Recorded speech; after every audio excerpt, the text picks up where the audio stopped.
Hi, I'm Angel, Angel Anderson. I'm a finalist. Thank you so much for having me, and I'm the CEO and co-founder of NailSnaps. Now, I'm looking around the room, and I see a lot of male faces, so I'm going to go out on a wild limb and just say most of you probably haven't done your nails and probably never will. But there's a really good reason that you should care about the nail industry.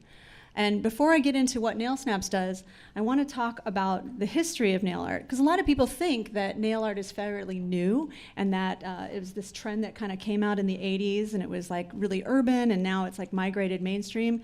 That ain't true. Nail art's been around a long, long time. We've been decorating our nails as species for thousands and thousands of years, going all the way back to Babylon, when male warriors actually used to crush up coal and berries and decorate their nails to make them look more virile and make themselves look more ferocious in battle. In China, this was a symbol of your status. Men and women, the noblemen and the noble women, would decorate their nails to show their status and how close they were to the emperor. And then even Cleopatra would decorate her nails. She was a bit of a trendsetter, as always, and instead of dyeing the entire fingertips, she was the first to really start putting color just on the nail. But it's something that we've been doing for a long, long time. But all of this was natural ingredients. So it was like flowers and berries and smashed up stones and pigments. Something changed, though, in the 1920s, when all the women were in the factories and all the men were off at war, or right before the 20s, all the men were off at war and the women were in the factories, and somebody discovered that they could take the car enamel and put it on their nails and it looked really pretty. And so they started using car enamel to color their nails.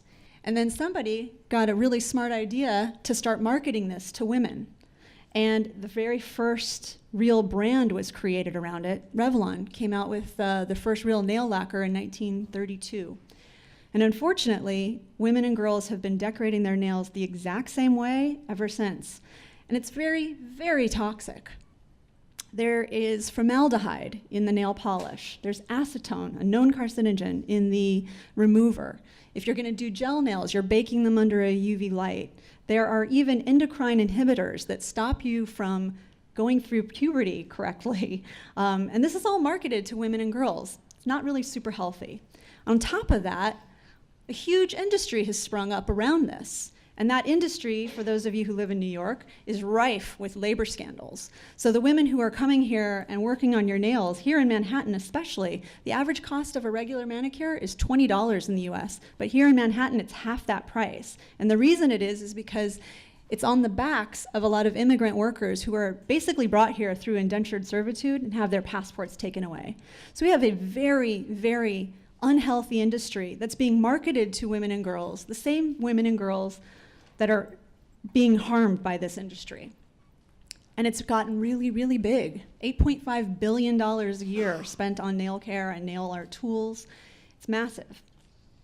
So I also wanted to look fabulous, and I didn't like the toxicity, and I didn't like the labor abuse that was going on in this. And as a designer, I thought, God, this is something that really needs to change.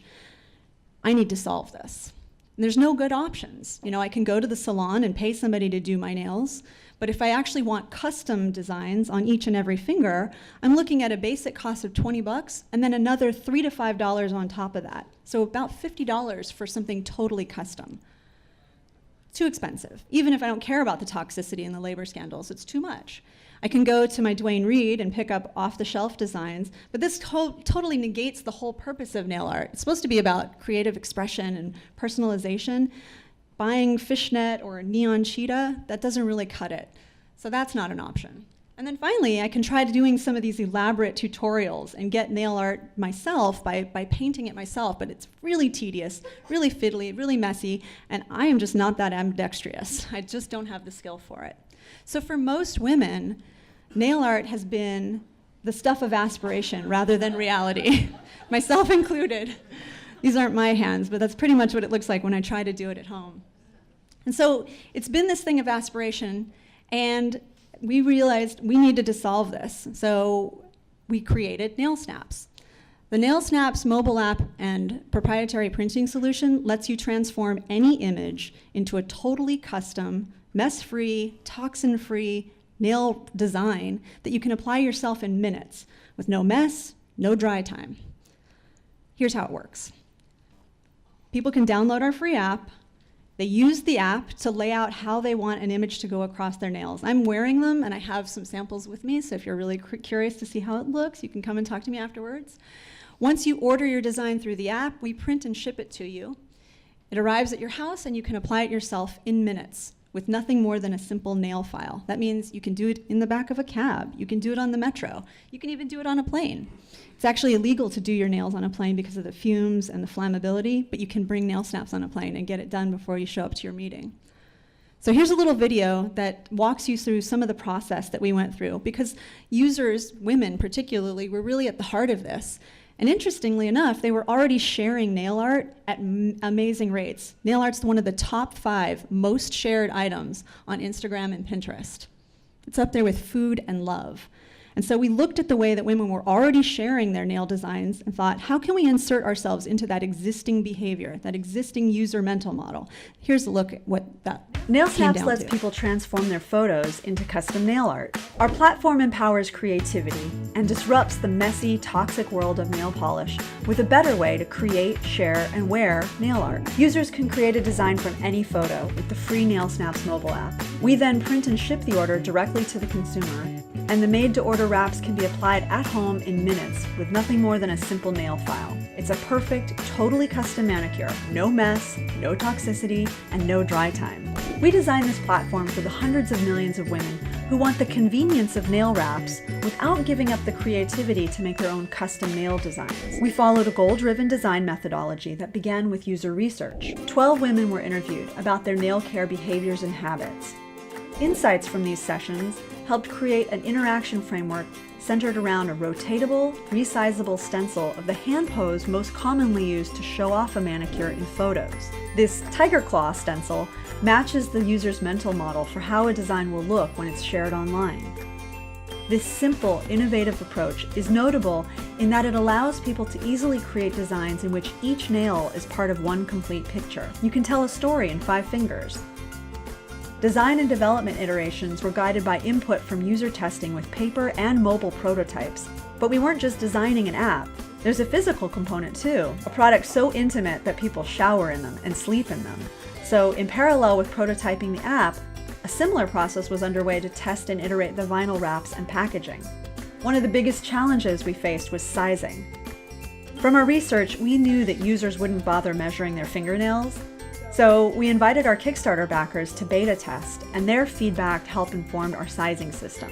Each ordered set now includes 20 wraps, 2 widths per fingernail for maximum fit and flexibility. We also added a dotted trim line to the stencil to help users remember to keep the must-have parts of their designs as close to the cuticle as possible. NailSnaps delivers an excellent user experience across all touchpoints, from the free mobile app to the physical nail wraps themselves.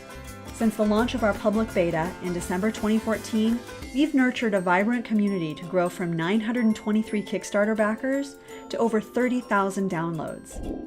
We got listed on the App Store's Best New Apps list. It's fast, easy, and addictive, and our numbers prove it. 20% of our users come back daily, 50% come back every month, and our average session length is over 5 minutes. NailSnaps, revolutionizing the way women do their nails. So that's a little bit about how we got to this place and how we created this. But really, the story is, it's something that needed to exist. It's not just a frivolity. It's not just, something cool to stand out. The nail industry really needs to change. And now what we've given them is a platform that allows and empowers women to express their creativity on their nails and also to monetize that creativity. Remember I said that it's one of the top 5 most shared things on Instagram and Pinterest? Most people are sharing those mini masterpieces now just for likes, social currency. We give them a platform to actually create revenue off of the designs that they make that sell through the platform. So you can kind of think of it like Etsy for nails. And it's limitless creative options. No longer are people limited by the number of polishes that they have on their shelves or how skilled they are at painting with tiny little brushes. You no longer have to worry about working on this thing for hours and then having it chip. You can literally make a design, wear it, and it's going to last you for about a week. So that's how we got to this place, and I'm really grateful to be here, and thank you so much for your consideration. I believe I do have maybe 1 or 2 minutes for questions, so if anybody has them, fire away. Hi. So, question, is your goal to make profit or for academic purposes and use the former or this model? I didn't hear the last part of your question. If it's, you're making this for profit, what's your business model? So the business model is each unit sells for $19. So it's cheaper than a salon manicure, and it includes 2 full sets of 10s. You actually get 2 sheets in that $19. That includes free shipping. Our cost per good gives us about a 72% profit margin, and there's also a rev share component. So when you create a design and he buys it, you get 10% kickback. So it's a marketplace. It's a creative commerce platform. And yes, we are for profit, but I also believe that you can profit and make revenue too. And I think Honest Company is a really perfect example of how people's dollars are now being spent on businesses and brands that have a conscience. Getting back to the toxicity, have you also offered plain colors for women that aren't interested in nail art per se, but just interested in doing their nails without? It's any image. So let's say this is your favorite color, red. Take a picture of this red, you get this color nails. Does that happen? Yeah. Yeah, it actually happens a surprising amount. I thought people would do designs that they couldn't create any other way, but we see a lot of just solid colors. We also see lots of cats and faces, and recently we even saw some dick pics. True fact, you can't make this stuff up. Hi. This is a great idea. I'm going to bog you right away. But, so you mentioned dick pics, which is related to this question. Do you get any, what's the copyright infringement stuff? Like, if someone just gets a random picture of the internet, are you somehow responsible for checking that? Or? It's a great question. So right now our terms and conditions indemnify us, and it's kind of like this is a tool. Because right now, if you create a design, it's just for you and you can't sell it. We're being very intentional about the way that we open up the marketplace. We're starting with influencers who have to sign a much bigger contract. Once we get it to a place where we can actually do some automated community management and auditing, we'll open it up to the general population. But right now, we're starting very slowly, having our very first person allow her designs be available for sale starting later this month. Thank you so much, guys.